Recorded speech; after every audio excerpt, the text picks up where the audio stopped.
my channel. So in this video we'll be talking about positive psychology, right? So हम सबसे पहले start करेंगे उसकी डेफिनेशन से. तो पॉजिटिव साइकोलॉजी क्या है? ये एक साइंटिफिक स्टडी है किस चीज़ की, हमारी जो पर्सनल क्वालिटीज़ होती हैं, जो हमारी लाइफ चॉइसेस होती हैं. बिकॉज लाइफ चॉइसेस जो होती हैं, जो हम चॉइस करते हैं, जैसे कि सपोज हमें करियर क्या लेना है, हमें क्या करना है आगे, तो उसी से आगे जाके ना it actually makes who you are right now, right. आपने कभी कोई स्ट्रीम चूज करी होगी, उसके बाद धीरे धीरे आप इस फील्ड साइकोलॉजी की फील्ड में आए हैं. सो वो आपकी चॉइसेस का नतीजा है, ठीक है. और किस तरीके की आपकी ना सर्कमस्टांसेस रहे हैं, कैसी आपकी सिचुएशंस रही हैं, और आपकी सोशो कल्चरल जो कंडीशंस थी वो कैसी थी, वो हमारी एक लाइफ को प्रमोट करते हैं कि एक अच्छी लिविंग जिसे हम कहते हैं, ठीक है. जैसे कि यहाँ पे लिखा है वेल लिव्ड लाइफ, राइट. तो इसको हम इस तरीके से डिफाइन करते हैं by the criteria of happiness, कि कितना मतलब अच्छी लाइफ क्या है, जिसके अंदर खुशी है, हमारी फिजिकल और मेंटल हेल्थ जो है वो अच्छी है, मीनिंगफुलनेस है हमारी लाइफ के अंदर, वर्च्यूज हैं, राइट. तो उस चीज़ों से हमने डिफाइन किया कि व्हाट इज पॉजिटिव साइकोलॉजी. तो एक साइंटिफिक स्टडी है किस चीज़ की, हमारी पर्सनल क्वालिटीज, लाइफ चॉइसेस और लाइफ सर्कमस्टांसेस की, राइट. अब कुछ गोल्स पे आ जाते हैं, गोल्स एंड अजम्पशंस. तो सबसे पहला जो पॉइंट है वो यही है कि अब जो ये पॉजिटिव साइकोलॉजी किससे आई है, ये साइकोलॉजी से ही आई है. अब ये क्यों आई है? क्योंकि ना बैलेंस करना था चीज़ों को, क्योंकि ह्यूमन नेचर है कि हम लोग फोकस करते हैं ज़्यादातर किस चीज़ों पे, नेगेटिव्स पे, राइट. कि ह्यूमन नेचर में क्या नेगेटिव चीज़ें हैं, हम लोग बात करते हैं इलनेस की, डिसऑर्डर्स की. सो सिर्फ ना इन चीज़ों की बात की गई थी अभी तक, बट पॉजिटिव्स की बात नहीं की गई थी, राइट. तो यहीं पे पॉजिटिव साइकोलॉजी का रोल आता है. तो वो बोलता है कि वो डिनाई नहीं करता है कि नेगेटिव चीज़ें हैं ही नहीं, बट वो पॉजिटिव चीज़ों को हाईलाइट करता है कि ये भी एग्जिस्ट करती हैं, जैसे कि वेल बीइंग, हैप्पीनेस, ये भी उतनी ही ज़रूरी है जितना कि प्रिवेंशन ऑफ नेगेटिव चीज़ों के, राइट. तो उन्हीं चीज़ों की, तो इसने क्या दिया, एक नया और एक इमर्जिंग पर्सपेक्टिव दिया ऑफ पॉजिटिव साइकोलॉजी की, ठीक है. और ये क्या था, बहुत रियलिस्टिक था, बैलेंस्ड व्यू था, क्योंकि इसमें सिर्फ नेगेटिव की बात नहीं की गई है, सिर्फ पॉजिटिव की बात नहीं की है, पर बैलेंस्ड चीज़ों की बात की गई है ऑफ ह्यूमन नेचर, राइट. जो इंक्लूड करता है हमारी जो स्ट्रेंथ्स होते हैं, वर्च्यूज होते हैं ना. और वो ये डिनाई नहीं कर रहे कि इंसान में कोई वीकनेस ही नहीं होते, नहीं. वो उसे पता है कि वीकनेस होते हैं, वो ये डिनाई नहीं कर रहा कि इंसान की कुछ कमजोरियां भी हैं, या उनकी कैपेसिटी फॉर ईविल, या कि मतलब कि वो कुछ बुरा भी कर सकते हैं सोसाइटी में, उसको डिनाई नहीं कर रहे. बट वो किसको इंक्लूड कर रहे हैं, हमारी जो स्ट्रेंथ्स हैं, जो हमारी मतलब पावर है, जो वर्च्यू है, जो हम करते हैं, राइट, जो हमारे पास है. उसके अलावा हिस्टोरिकली अगर हम देखा जाए तो साइकोलॉजी क्या है, ये has had more to say about the downs than about the ups. कि हमेशा नेगेटिव चीज़ों की ज़्यादा बात की गई है, अप्स की बात यानी अच्छी चीज़ों की बात कम की गई है. तो ये जो स्टडीज़ हैं वो ये दिखाती हैं कि they recall mostly the negative of human behaviour, जैसे कि मेंटल इलनेस, जैसे मैंने बताया, मिलग्राम स्टडी. अब वही, तो जो उस टाइम पे स्टडीज़ हो रही थी, मिलग्राम एक्सपेरिमेंट बहुत इंपॉर्टेंट एक्सपेरिमेंट है सोशल साइकोलॉजी में, आपने इसके बारे में पढ़ा होगा, ठीक है. तो अगेन पॉजिटिव साइकोलॉजी जो है वो एम करता है to offset his negative image. तो ये जो नेगेटिव इमेज है ना अबाउट साइकोलॉजी एंड एवरीथिंग, जो हम लोग मेंटल हेल्थ के बारे में सुनते आए हैं, तो उसको ये और बैलेंस्ड व्यू से दिखाता है. तो ये इसका गोल या अजम्पशन है, ठीक है. अब हम आ जाते हैं कि वाई द नेगेटिव फोकस, ठीक है, कि सिर्फ नेगेटिव पे ही क्यों फोकस किया गया था. अब नेगेटिव एस्पेक्ट जो है ना उसको ज़्यादा ऑथेंटिक एंड रियल माना जाता है इंडिया में, not in only in India, but ये ह्यूमन नेचर है कि कुछ भी अगर नेगेटिव चीज़ है ना तो आपको लगेगा कि हाँ ये फैक्ट है, ये ऑथेंटिक है. और ज़्यादा पॉजिटिव लगता है तो उसको कहते हैं कि भाई ये सच नहीं है, ठीक है, it's too good to be true, होता है ना. तो वही चीज़ है. अब जो फ्रॉइड है, उन्होंने मेजरली कंट्रीब्यूट किया था to this line of thought, ठीक है. That was basically that everything you do has to you do has a self serving motive, कि हमारा उसके पीछे कोई उद्देश्य होता है, कुछ मोटिव होता है, इसीलिए हम कुछ चीज़ करते हैं. It if you help out someone with an assignment, अगर आप किसी को असाइनमेंट के लिए मदद कर रहे हैं, आपने वो इसलिए किया है बिकॉज आप सुपीरियर फील करना चाहते हैं, ना कि इस वजह से कि आप केयर कर रहे हो उसकी. अब अपने जो आपका फ्रेंड है उस मतलब उसको आप एज अ केयर उसके लिए वो असाइनमेंट नहीं दे रहे हो, उसको उसके लिए दिखा रहे हो, बड़प्पन जता रहे हो, कि एहसान कर रहे हो कि भाई मैं सुपीरियर हूँ, मैंने कर रखा है, देख मैं तुझे भेज रहा हूँ. तो वो वाली चीज़, ठीक है. अब यहीं पे ये देखो, if you donated blood may be it's because you like the nurse, आपको नर्स सुंदर लग गई इसलिए आपने खून डोनेट कर दिया, you know man will be man, तो not because you care, right, इसलिए नहीं।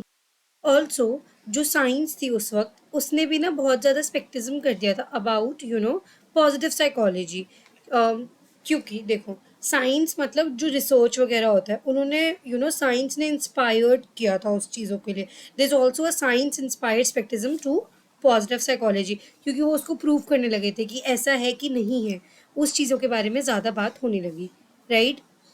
तो यहाँ पे हमने ट्रेडिशनल साइकोलॉजी के बारे में बात किया कि हाउ इट वाज, फिर हमने बात किया थोड़ा सा फोकस ऑन नेगेटिविटी और नेगेटिव्स एज मोर इम्पॉर्टेंट की उस वक्त बहुत ज़्यादा थी। तो और फिर हमने बात किया कि साइंस रिसर्च जो थी, ठीक है, has been dominated by exploring negative aspect, जो हमारे एस्पेक्ट्स होते हैं जैसे कि डिसऑर्डर्स एक्सेट्रा। तो उसकी वजह से भी पॉजिटिव साइकोलॉजी इतने गुड लाइट में नहीं थी। तो एक तरह से ये जो था, ये बहुत एवोल्यूशनरी पर्सपेक्टिव था, जो कहता है कि we stay alert to things that threatens our wellbeing, जो हमारी वेलबींग को थ्रेटन करता है, हम उन चीज़ों से बहुत अलर्ट रहते हैं, ठीक है। तो वही as individual you know we have a negative bias focusing on negative traits, जो नेगेटिव पॉसिबिलिटीज होती हैं, जैसे कि being suspicious, negative events which you know stands out and violate our expectation and the you know ये जो evolutionary perspective है, वो जो मैंने बताया कि we stay alert to things that threatens our wellbeing, ठीक है। फिर इसके बाद आता है हमारा यू नो जो है डिजीज मॉडल। एक बार जल्दी से ये देख लीजिए, जो अभी मैंने बताया ना वो सब इसी के अंदर है कि करंट टॉपिक जो है पॉजिटिव साइकोलॉजी में, उसके अंदर क्या क्या आता है, study of happiness, love, forgiveness, positive growth after trauma. तो जितनी भी पॉजिटिव चीज़ें हैं, है ना, वो सब उन सब चीज़ों की इसमें बात की गई है, जैसे कि हेल्थ प्रमोटिंग जो हमारे बेनिफिट्स होते हैं, ऑप्टिमिस्टिक एटीट्यूड, तो इन सब के बारे में हम पढ़ते हैं। सॉरी, हाँ। सो इन सब चीज़ों के बारे में हम यहाँ पे पढ़ते हैं।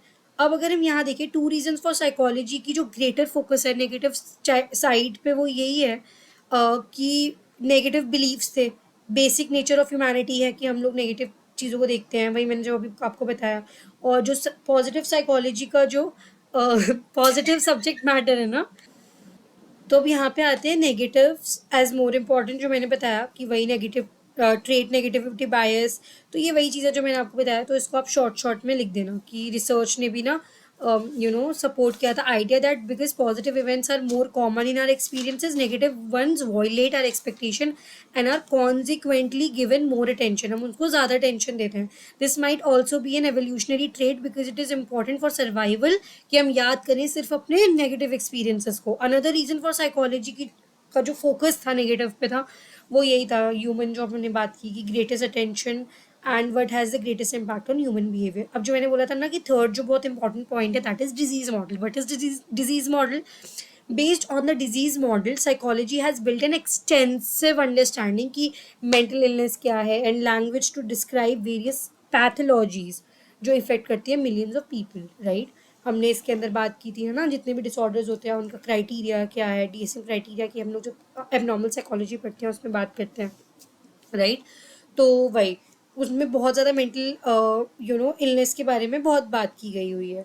और psychologist known for far less about mental health than about mental illness, ठीक है। तो साइकोलॉजिस्ट को हम ये नहीं देखते हैं कि ये मेंटल हेल्थ प्रोफेशनल्स हैं, ज़्यादातर क्या देखते हैं कि मेंटल इलनेस को सही करने वाले हैं ये, ठीक है। तो वो एक फ़र्क है सोसाइटी में, वो स्टिग्मा है। We lack a comparable understanding और even a language for describing the characteristics of mentally healthy people. Yet it is clear that mental health is not simply the absence of mental illness. तो अगर मेरे you know सिर्फ absence of mental illness है, doesn't mean that I'm you know mentally healthy. Okay, I need to be happy, I need to be optimistic, I need to be you know satisfied with my life. तो वो वाले aspect जो aspects होते हैं, I'm sorry, वो भी बहुत important है। अब eliminating illness does not ensure a healthy thriving in competent individual, ठीक है। तो ये फैक्ट पॉइंट्स है out, you know this facts points out that another contributor to psychology's focus on a negative has been a well intentioned desire to reduce human misery, right? अब जब हमने बात कर ही ली है थे डिजीज मॉडल के बारे में, इन सब चीज़ों के बारे में, तो एक बहुत इम्पॉर्टेंट चीज़ है कि पॉजिटिव साइकोलॉजी क्या है। तो हमने उसके बारे में थोड़ी सी बात की, क्योंकि अब पॉजिटिव साइकोलॉजी किसने दी थी। अब आप थोड़ी सी एक छोटी सी हेडिंग डालेंगे कि व्हाट इज पॉजिटिव साइकोलॉजी, तो आप बताएंगे कि मार्टिन सेलिगमैन ने कॉइन की थी ये term positive psychology in 1998, right. और उन्होंने आर्ग्यू किया था कि for more balance and realistic approach, जो हमने बात की थी, है ना। अब जब आप यहाँ पे आएंगे तो यहाँ पे आप देखेंगे कि जो हैप्पीनेस होती है उसके 3 कंपोनेंट्स हैं। अब हैप्पीनेस जो है ना, वो एक वही जो मैंने पहले भी बताया, हैप्पीनेस को लोग ऐसे डिफाइन नहीं कर पाए थे because it is very subjective in nature कि व्हाट इज़ हैप्पीनेस। तो हैप्पीनेस को एज अ वेल बीइंग देखा जाने लगा, कि तो हैप्पीनेस को as a synonym of well being देखा जाने लगा। अब वही सेलिगमैन, जैसे मैंने बताया कि उन्होंने कॉइन किया था टर्म पॉजिटिव साइकोलॉजी, और सेलिगमैन और उनके जो कलीग्स थे उन्होंने प्रपोज किया था कि जो हैप्पीनेस है वो क्या है, सेंट्रल फोकस है किसका, हमारी पॉजिटिव साइकोलॉजी का, and can be broken down into 3 components. क्या क्या, प्लेजेंट लाइफ, अगर हमारी लाइफ बड़ी प्लेजेंट चल रही है, the emphasis in positive psychology और understanding the determinants of happiness as a desired state. ठीक है, तो यहाँ पे क्या कर रहे हैं हम, हैप्पीनेस को कैसे देख रहे हैं कि एक डिजायर्ड स्टेट है, कि मेरे को चाहिए हैप्पीनेस, हम एक स्टेट पे पहुंचना चाहते हैं। But some people might call the good life, कि मेरे को अभी मैं मेहनत कर लेता हूँ क्योंकि मेरे को बाद में इसका फल मिलेगा, एक गुड लाइफ मिलेगी। ठीक है, तो एक डिजायर्ड स्टेट है, that is a pleasant life, specially what life circumstances and personal qualities make people happy, content and fulfilled. बताओ, इसका आप बताओ कि ऐसी कौन सी लाइफ सर्कमस्टांसेस हैं या जो पर्सनल क्वालिटीज है जो एक इंसान को हैप्पी, कंटेंट एंड फुलफिल्ड बनाते हैं। इसका इसका आंसर आप कमेंट सेक्शन में दीजिए, राइट। अब the engaged life, what is engaged life, aspects of happiness focused on active involvement in activities, कि हम कितना जो एक्टिविटीज जो हमारे आसपास है उसमें कितना इन्वॉल्व है, जैसे कि वर्क, लेजर एक्टिविटीज, हमारी जो रिलेशनशिप्स हैं, राइट, विद अदर्स। तो मतलब वही जो हमारी वर्क, लेजर एंड रिलेशनशिप्स होते हैं, वो एक्सप्रेस करते हैं हमारी टैलेंट को, स्ट्रेंथ्स को, and that give meaning and purpose हमारी हमारी खुद की जो लाइफ है। आई एम सॉरी का थोड़ा शोर आ रहा हो पीछे से। तो such involvements promote a zestful and healthy life. ठीक है, तो जब हम ज़्यादा फोकस्ड होते हैं, इन्वॉल्व होते हैं एक्टिविटीज़ में, तो वो हम उससे हमें चलता है how happy I am currently, because I am very engaged, I have very productive routine these days. तो जब हमारी जो ज़िंदगी है वो बहुत प्रोडक्टिव होती है, तो तब हम उसको एज हैप्पीनेस या एज अ यू नो वैसे देख पाते हैं कि बहुत फुलफिल्ड ज़िंदगी है, बहुत जेस्टफुल है। तो engage life is also aspect of क्या, हैप्पीनेस। तो 3 कंपोनेंट्स ऑफ हैप्पीनेस, एक प्लेजेंट लाइफ, एक engage life and meaningful life. तो अब देखते हैं एस्पेक्ट्स ऑफ हैप्पीनेस जो ड्राइव करता है from going beyond our own self interest, जो हमारा सेल्फ इंटरेस्ट है उससे बाहर जाना, अपनी ज़िंदगी का मीनिंग देखना। इसके अंदर deeper and more enduring aspect आता है हैप्पीनेस का। वो किस चीज़ से आता है कि आप किसी ऐसी चीज़ में इन्वॉल्व हो जो आपसे बड़ा हो, जो सेलिगमैन जिस चीज़ को कहते हैं, his colleague called positive intuitions. ठीक है, सेलिगमैन और उनके कलीग्स ने उसको क्या कहा, positive institutions, I am sorry, positive institutions क्या, जो आपसे बड़ी हैं, जैसे कि रिलीजियस कम्युनिटी हो गई, आपकी फैमिली, चैरिटी। तो आप जब इन सब चीज़ों को देखते हैं, उन सब चीज़ों में क्या कहते हैं, इंड्योर करते हैं, या आप उन सब चीज़ों में जब इन्वॉल्व होते हैं, तो वो क्या होता है, एक मीनिंगफुल लाइफ, आपको एक मीनिंग देता है आपकी लाइफ को। क्या, आपकी फैमिली हो गई, कम्युनिटी हो गई। तो it's not just about you, it is not about an individualistic perspective of life, but an holistic way to see your life, to involve in your your community, your people, politically your जो आपकी identity है, political identity है, environmental को जो आपकी ज़रूरत है, अगर आप उसकी तरफ हैं, so we are very active in your surroundings. ठीक है, एक सोशल कॉज आप कर रहे हैं, तो that give meaning to your life. ठीक है, the point is that a life well lived means being connected to something larger than the self, जो आपके आपके खुद से बड़ा है। अब पॉजिटिव साइकोलॉजी का ना हेल्थ साइकोलॉजी के साथ बहुत इंपॉर्टेंट एक बहुत पुराना रिश्ता है। अब हेल्थ साइकोलॉजी क्या है, ये भी एक सब्जेक्ट होता है। मतलब not just in subject, it's also a branch of psychology. इसका भी अगर आपको कंटेंट चाहिए तो मेरे चैनल पे मिल जाएगा, ठीक है, इसकी एक अलग से प्लेलिस्ट है। तो या अब what is health psychology? Health psychology is closely related to positive psychology. Research finding जो है वो अफर्म करती है that potential health threatening effects on stress, anger, resentment, anxiety and worry. ठीक है, तो वही सब कि ये हेल्थ को थ्रेटन करती हैं चीज़ें, क्या स्ट्रेस, एंगर वगैरह। तो one reason that stress and negative emotion are bad for us, क्योंकि वो सप्रेस कर देते हैं हमारी फंक्शनिंग ऑफ इम्यून सिस्टम को। ठीक है, हमारा इम्यून सिस्टम काम नहीं करता तो हमारी बॉडी की जो एबिलिटी होती है to fight with diseases also reduces, right.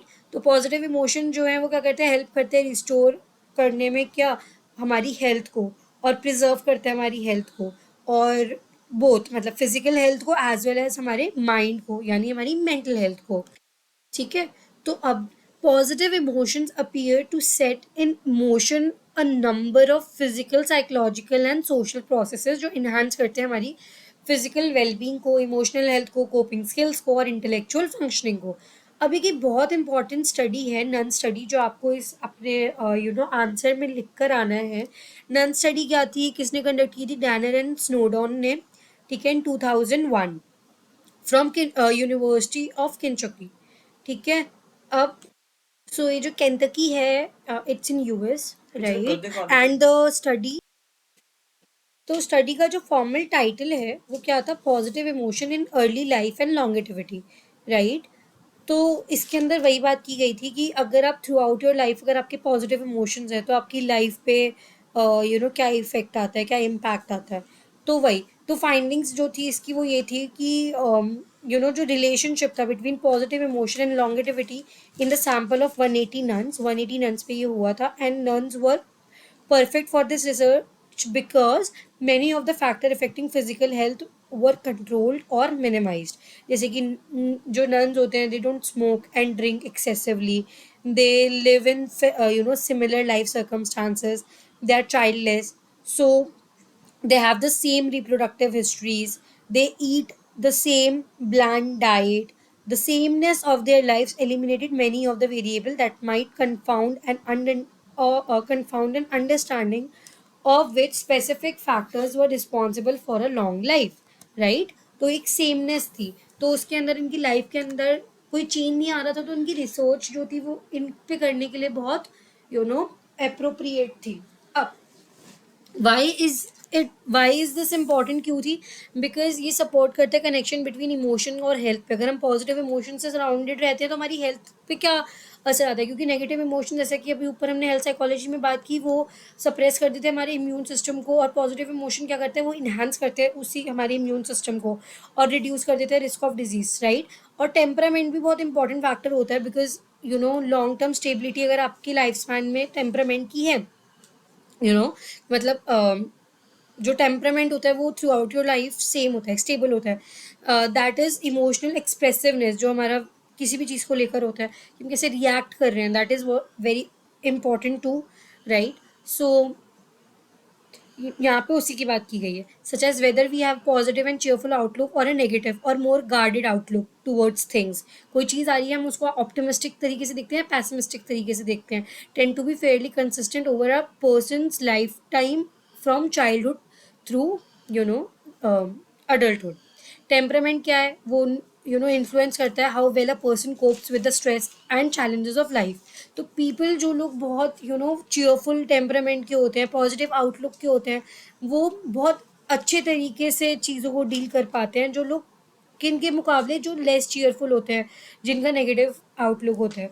तो रिसर्च ने भी वही दिखाया कि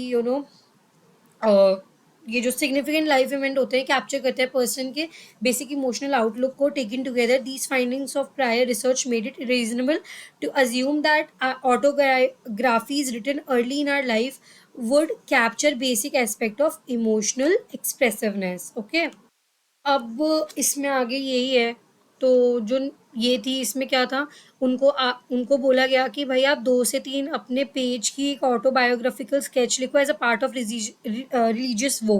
ठीक है, तो आप एक शपथ ले रहे हैं काइंड ऑफ। तो ये जो स्केचेस थे, इनको 1930s में लिखा गया था एंड 1940s में।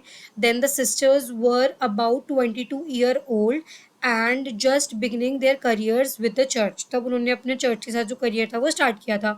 And researchers were able to retrieve the autobiographies, उन्होंने निकाल ली थी, उनके जो चर्च के आर्काइव्स थे वहाँ से निकाल ली थी। देन इसके बाद जो फाउंड किया गया वो क्या था कि researchers found that a strong relationship between longevity and expression of positive emotion early in life।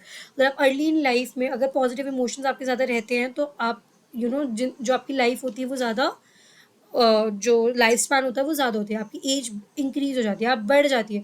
For every 1% increase in a number of autobiographical sentences expressing positive emotion, there was a corresponding 1.4% decrease in mortality rate. Mortality rate वही कि कितनी उनकी death हो रही है, right. तो वही सब यहाँ पे वही देखा गया था। और by age 80 some 60% of the least cheerful group had died. ठीक है, 80 साल तक जो 60% जो सबसे लीस्ट चीयरफुल ग्रुप था ना, they died compared to only 25% जो बहुत चीयरफुल नन्स थी। तो वो उन they lived more than that age, that was 80।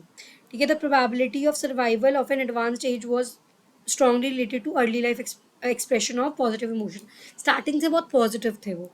अब इसमें थोड़ा सा डेवलपमेंटल साइकोलॉजी का भी आप क्रक्स डालेंगे कि डेवलपमेंटल साइकोलॉजिस्ट क्यों ज़रूरी थे। ठीक है, क्योंकि भाई हेल्दी डेवलपमेंट बहुत ज़रूरी है कि बेचा जो बच्चा मतलब बेसिकली प्री नेटल डेवलपमेंट की इसमें थोड़ी बात की जाती है। अब जब आप ये सब करेंगे ना, जब आप ये इसके बारे में, क्योंकि पेपर में डायरेक्ट क्वेश्चन आ जाता है, तो जब आप ये लिखेंगे तो आप इसमें सबसे पहले जब आपने बात की थी ओरिजिन ऑफ पॉजिटिव साइकोलॉजी की, तो आपने ट्रेडिशनल साइकोलॉजी के बारे में बताया और नेगेटिव बायस के बारे में बताया, फोकस ऑन दैट, फिर डिजीज मॉडल बताया, फिर पॉजिटिव साइकोलॉजी किसने दी है उसके बारे में बताया।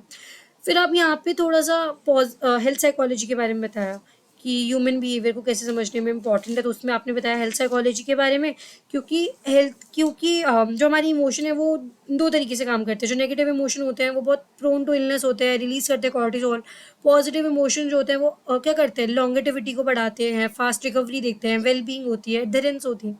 ठीक है, अब यहाँ पे आप एक छोटा सा ना ब्रॉडन एंड बिल्ड थियरी के बारे में बताएंगे कि पॉजिटिव इमोशन से कैसे ब्रॉडन होता है आपका जो inventory of thoughts and actions होता है, और कैसे बिल्ड होती है आपकी physical and mental and social wellbeing, और उससे कैसे ट्रांसफॉर्मेशन आता है आपकी personal growth and you know आपके पॉजिटिव इमोशंस में। ठीक है, अब आप वो सब चीज़ बताएंगे। फिर आप ये बताएंगे कि living longer through positive emotion the nun study, जो अभी हमने बात की थी। फिर आप थोड़ा सा क्लिनिकल साइकोलॉजी के बारे में बताएंगे जिसमें आप डिसइल्यूजनमेंट की बात करेंगे। Disillusionment with disease model led to development of positive psychology. ठीक है, एंड इसमें आप थोड़ा सा बात करेंगे कि shifting towards a perspective that led to prevention of illness and promotion of wellbeing. ठीक है, तो किस तरीके से हमारा पर्सपेक्टिव शिफ्ट हुआ, जो हमने ऊपर थोड़ी बात की थी। It aims to spread awareness about mental health and not just labelling disorders. तो हमें सिर्फ लेबल नहीं करना डिसऑर्डर को, बट हमें एक्चुअली मेंटल हेल्थ की बात करनी है, which is also very important. ठीक है, अब डेवलपमेंटल साइकोलॉजी के उसके बाद आप बात करेंगे कि इसमें हम लोग ने किस चीज़ के बारे में बात करेंगे कि कुछ चीज़ें होती हैं जैसे मोस्ट जो बच्चे हैं अगर वो ग्रो अप कर रहे हैं ऐसी कुछ कंडीशंस में जिसमें एडवर्सिटीज़ है, जैसे कि पॉवर्टी है, अब्यूज़ हुआ है बचपन में, या पेरेंटल अल्कोहलिज्म, मेंटल इलनेस, तो उससे क्या है उनके रिस्क बढ़ जाता है कि इस चीज़ में डेफिसिट होता है उनकी किन किन एरियाज ऑफ लाइफ में। सोशल, कॉग्निटिव, इमोशनल डेवलपमेंट उनकी हिंडर होती है। तो ये सब चीज़ें भी देखी जाती हैं। और यहाँ पे देखो these assumption began to change in 1970s, जब कुछ साइकेट्रिस्ट एंड साइकोलॉजिस्ट उन्होंने अटेंशन किस पे ड्रू करी, to amazing resilience of certain children and adults. ठीक है, तो केसेस ऑफ रेजिलियंस देखे गए, good outcome in spite of serious threat to adaptation और development, are more common than previously suppose. जितना पहले सोचा जाता था उससे ज़्यादा बढ़ा था। Again this is very important. काफ़ी लोग, सबने ना पीटीएसडी के बारे में सुना होता है मूवीज से and everything, post traumatic stress disorder, but post traumatic growth के बारे में ज़्यादातर लोग नहीं जानते होते हैं। तो research documenting the amazing resilience of ordinary people, कि वो कितना कोप कर सकते हैं चीज़ों से, फेसिंग डिफिकल्ट लाइफ सर्कमस्टांसेस, वो हाईलाइट करता है पॉजिटिव साइकोलॉजी की मेजर थीम को, जैसे कि ह्यूमन स्ट्रेंथ कैसी है। ठीक है, perhaps even more intriguing is the concept of post traumatic growth, की कितनी ग्रोथ हो रही है उसके बाद आपकी, राइट। तो वो क्या है, पोस्ट ट्रोमेटिक ग्रोथ क्या है, as a counter point to post traumatic stress disorder, उसका एक काउंटर पॉइंट है पीटीजी। ठीक है, तो इसके बारे में आप और स्टडी करें, और इसके बारे में अगर आपको और इन्फॉर्मेशन मिलती है, बाकियों की भी हेल्प करें, कमेंट सेक्शन में ज़रूर इसके बारे में आप इंफॉर्मेशन ड्रॉप करें, right. Researchers have documented that positive जो पॉजिटिव ग्रोथ है can occur as a result of traumatic experiences, जैसे कि सीरियस इलनेस हुई, या किसी किसी अपने की डेथ हो गई, तो loss of a loved one और अ मेजर एक्सीडेंट और डिसेबिलिटी, तो उससे बहुत ग्रोथ भी होती है कहीं ना कहीं। अगर सपोज किसी के पेरेंट्स की डेथ हो गई, तो वो बच्चे के ऊपर कितनी रिस्पॉन्सिबिलिटी आ गई है। ठीक है, सब कुछ उसको खुद करना है, और अगर सपोज उसका कोई सिबलिंग है, तो उसको सिर्फ अपना ही नहीं, उस बच्चे की रिस्पॉन्सिबिलिटी, वो एक इंडिपेंडेंस वाला फैक्टर। ठीक है, उसको खुद ही अर्न करना है, तो कुछ एक ग्रोथ हो रही है। ठीक है, कहीं ना कहीं ग्रोथ है, वो एक इंडिपेंडेंट, मतलब अब हम सिर्फ उसको पॉजिटिव लाइट में नहीं देख सकते हैं, ऑब्वियसली उनका जो लॉस है वो बहुत बड़ा है, जो जो वो सफ़र करें दैट इज़ वेरी बिग। ठीक है, बहुत ज़्यादा ऐसी चीज़ है कि सप्रेशन ऑफ इमोशन भी वहाँ हो सकता है, बट ये एक एग्जाम्पल था। बट वैसे अगर देखा जाए तो कोई ट्रॉमेटिक एक्सपीरियंस होता है, तो उसमें आपकी एक पॉजिटिव ग्रोथ भी होती है, एंड अगर आप उस चीज़ से बाहर निकलते हैं ना, उस ट्रॉमा से, तो that also gives you that optimism, that strength, that self efficacy, that yes, अगर अब कुछ भी आएगा ना, I can deal with it, right. In the aftermath of such events, many people report a greater appreciation for life and their loved one. अगर किसी की death हुई, तो बाकी सब लोगों को वो बहुत कदर करने लग गए हैं, and increase sense of personal strength, जो मैंने बताया, सेल्फ एफिकेसी इंक्रीज हो जाती है, and more clarity about what is important in life. Studies of resilience और post traumatic growth underscore positive psychology का जो एम्फोसिस है on human strength and positive coping capabilities, right. तो ये सब आप डेवलपमेंटल साइकोलॉजी के अंडर ही लिखोगे। अब थोड़ी सी आप इसमें ना, अब जैसे मैंने क्लिनिकल साइकोलॉजी की बात की थी, तो वो यहाँ पे आ गया है कि disillusionment of many clinical disillusionment of many clinical psychologist with sole reliance on the disease model. तो वो अभी तक सिर्फ डिजीज मॉडल पे ही फोकस थे। ठीक है, उन्होंने बाकी चीज़ों को देखा ही नहीं था कि डेवलपमेंट कैसे हो रही है पॉजिटिव साइकोलॉजी की, और उन सब चीज़ों के बारे में। ठीक है, बहुत सारे क्लिनिशियंस थे उस टाइम पे जिन्होंने शिफ्ट करना शुरू कर दिया था अपना पर्सपेक्टिव। ठीक है, कि सिर्फ हमें साइकोपैथोलॉजी से ट्रीट ही नहीं करना है, बट हमें prevention of illness, promotion of positive mental health को भी देखना है। ठीक है, तो ये बहुत बड़ा शिफ्ट था उस टाइम पे, और क्योंकि पहले मैंने जैसे बताया कि सिर्फ एब्सेंस ऑफ डिजीज़ को ही वेलबींग माना जाता था या हेल्थ माना जाता था, बट अब वो चीज़ को चेंज करना था। ठीक है, कि presence of mental health that parallels our current criteria and language for describing and diagnosing mental illness. ठीक है, तो इसके बाद आप ये आंसर, या फिर जब, क्योंकि ये सीधा क्वेश्चन आ जाता है, ठीक है, कि explain the origin of positive psychology, what is the contribution of positive psychology in facilitating understanding about human behaviour. तो आप ये सब चीज़ें लिखेंगे, बट आप यहाँ पे, ये यूनिट खत्म हो जाती है, बट आप यहाँ पे ख़त्म नहीं करेंगे, इसमें आप कुछ चीज़ें और लिखेंगे। जैसे कि बहुत इंपॉर्टेंट एक और चीज़ है इसके अंदर, that is survey research and subjective wellbeing, जिसके अंदर हम बात करेंगे कि मटेरियल सक्सेस क्या होता है। ठीक है, जैसे कि मनी, उससे क्या होता है, वीक रिलेशनशिप विद हैप्पीनेस। ठीक है, कि हमें लगता है कि पैसे से हमारी सारी चीज़ें जो है ना वो सही हो जाएंगी। तो therefore difference between happy and unhappy people must involve more psychological and subjective factors, जैसे कि सेल्फ एस्टीम, इंटरपर्सनल रिलेशनशिप्स, वो सब भी बहुत इंपॉर्टेंट है लाइफ में। फिर सोशल पर्सनैलिटी के बारे में हम बात करेंगे, और रिलीजन की साइकोलॉजी के बारे में बात करेंगे, कि सोशल साइकोलॉजी जो है वो ट्राई करती है understand the influence of other people, कि हमारे influence of other people on thought, emotion and behavior. It has throw light on cultural understanding. See, culture भी बहुत important होता है, you know, in understanding well-being and happiness, कि क्या है dark side of जो आपका वर्ल्ड है उसके बारे में, हर चीज़ के बारे में। कल्चर भी बहुत अच्छी अंडरस्टैंडिंग देखता है। पर्सनैलिटी साइकोलॉजी के बारे में कि individual differences, positive traits and personal strengths and as एक तरह से foundation of health and happiness है। Both social and personality psychology have shown that religion and morality plays an important role in people's life. जैसे कि forgiveness and gratitude हो गया, वो increase कर देता है हमारी लाइफ की सेटिस्फैक्शन को। So please do forgive people for their deeds and be grateful for people who have actually done good to you. And छोटी छोटी चीज़ें, just give gratitude to your mother who is cooking food for you, or maybe doing something for you, or your siblings or your parents, anyone। ठीक है। assumption and goals of positive psychology की अगर हम बात करें तो यहाँ पे थोड़ी बहुत आप लिख पाएंगे कि साइकोलॉजी जो है वो बहुत अनबैलेंस थी with excessive positive on focus on negatives, right. तो ये वही जो हमने ऊपर बात की थी, इसके बारे में हम ऑलरेडी बात कर चुके हैं कि development of scientific basis of health, वही understand the positive aspect of human behaviour. Positive psychology seeks to restore the balance between the discipline. अब डेफिनेशन की बात कुछ लोगों ने कही है, जैसे सेलिगमैन के तो आप बताओगे कि 3 पिलर्स ऑफ साइकोलॉजी की सब्जेक्टिव ये ना एक्सपीरियंसेस पे होता है। उसके बाद पॉजिटिव इंडिविजुअल कैरेक्टरिस्टिक्स होते हैं, पॉजिटिव सोशल इंस्टीट्यूशंस होते हैं जो हमने बात की है। 3 कंपोनेंट्स ऑफ हैप्पीनेस की बात हमने ऊपर की है, pleasant life, understanding determinants end of happiness की बात ऊपर अभी हम कर आए हैं। फिर शेल्टन एंड किंग ने इसकी जो है डेफिनेशन दी थी 2001 में कि nothing more than the scientific study of ordinary human strengths and virtues, right. तो ये चीज़ आपको लिखनी पड़ेगी। मीनिंगफुल लाइफ, इंगेज लाइफ और प्लेजेंट लाइफ, जो 3 कंपोनेंट्स की हमने बात की थी। अब इसके बाद एक बहुत इंपॉर्टेंट चीज़ है जो आप इसमें बताओगे, that is life above zero. कि देखो ज़ीरो क्या होता है, wait let me show you. So this is the health continuum, illness wellness continuum of Travis. ये आपको हेल्थ साइकोलॉजी में मिल जाएगा। तो मैं इसके थ्रू आपको समझाना चाहूँगी। तो सबसे पहले क्या होता है लाइफ अबव ज़ीरो, कि ये जो न्यूट्रल पॉइंट है दैट इज ज़ीरो।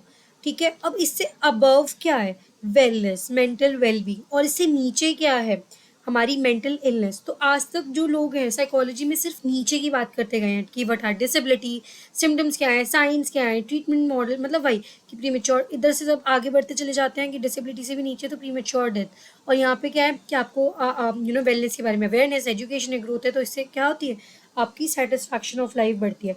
तो अब हम यहाँ पे बात करने लगे हैं लाइफ अबव ज़ीरो की। तो positive psychology is the scientific study of the personal qualities of वही life choices, life circumstances, social cultural condition, जो हमने सबसे पहले डेफिनेशन में बात की थी। अब इसके अलावा जो आप बात करेंगे कल्चर और जो मीनिंग ऑफ गुड लाइफ है, ठीक है, उसके बारे में बात करेंगे इसके अंदर। तो इसके अंदर आप वही बताएंगे कि जो गुड लाइफ है और जो लाइफ वेल लिव्ड है वो कौन शेप करता है, हमारा कल्चर शेप करता है। पॉजिटिव साइकोलॉजी जो है वो seeks to define a life well lived according to a broad and flexible criteria that allows for individual and cultural differences, thus it is respectful towards diversity। And फिर आप थोड़ा सा बताओगे कि why now, why are we talking about positive psychology now. तो एक तरह से positive psychology gave expression to concerns and issues wide spread in जो हमारे करंट टाइम है, ठीक है, उसके अंदर। उसके बाद आप बात करोगे कि पैराडॉक्स ऑफ एफ्लुएंस, की डिस्ट्रेस जो है और जो अनहैप्पीनेस है have also gone up with the money and GDP. तो मतलब अभी जब जीडीपी बहुत हाई जा रही है, या जो मतलब आज का करंट सिनेरियो अगर हम देखें, तो उसके साथ साथ लोगों के अंदर जो डिससेटिस्फैक्शन है और जो अनहैप्पीनेस है, जो डिस्ट्रेस है, वो भी बहुत बड़ा है। Epidemic of mental health issues बहुत ज़्यादा बढ़ने लग गए हैं। तो इसकी बहुत ज़्यादा ज़रूरत है कि जो पॉजिटिव साइकोलॉजी की जो ब्रांच है वो बहुत बूस्ट करे, राइट। तो जो मेंटल हेल्थ इश्यूज इतने ज़्यादा बढ़ते जा रहे हैं कंट्रीज़ में, एंड प्रॉब्लमैटिक टीन्स बिहेवियर देखा जा रहा है, ठीक है, तो that have also increased with time. और फिर उसके बाद 12th पॉइंट जो आप इसके अंदर लिखेंगे will be positive psychology is not oppose to psychology. जो मैंने आपको पहले बताया था कि साइकोलॉजी से अलग नहीं है, बट ये कंसर्न है with what has not been studied in psychology so far, and it argues for a more open and appreciative perspective, ठीक है, towards human potentials, motives and capabilities। और उसके बाद जो लास्ट पॉइंट आप इसके अंदर लिखोगे that is positive psychology, status quo. तो positive psychology and the status quo की बात करेंगे, आप इसके अंदर बात करेंगे कि positive psychology does not justify the status quo, an individual external situation is important to the quality of life. ठीक है, तो जो हमारी एक्सटर्नल सिचुएशन है वो भी इम्पॉर्टेंट है, एंड देयर आर एक तरह से अगर देखा जाए ना, there are limit to people's ability to maintain a positive attitude. ठीक है, अगर आपके पास कोई चैलेंजिंग सिचुएशन होती है तो आप एक लिमिट तक ही आप पॉजिटिव आउटलुक रख सकते हो। ठीक है, तो वही, for non poor people life satisfaction is more dependent on psychological and social factors because basic needs have been met. लेकिन जो लोग एक्चुअली पुअर है उनके लिए नहीं, क्योंकि उनके लिए तो बेसिक नीड्स भी मेट नहीं हो रही है ना, तो उस चीज़ को भी आपको एक तरह से देखना पड़ेगा। एंड डिस्क्रिमिनेशन इनइक्वालिटी में create misery, but being treated fairly and having एक तरह से equal opportunity are basic right for everyone. ठीक है, so here we actually complete the first unit of आपकी पॉजिटिव साइकोलॉजी। ऑल्सो यहाँ पे कंक्लूजन में आप 2 लाइन लिख सकते हैं that positive psychology is a एक तरह से कंटेम्पलेंट complementary to traditional psychology. It talks about meaning, fulfillment, hope, wisdom, resilience, and other important aspects of life and psychology. तो इसके बारे में भी आप बात करेंगे। So I hope you like the video, and don't forget to like, share and subscribe to my channel.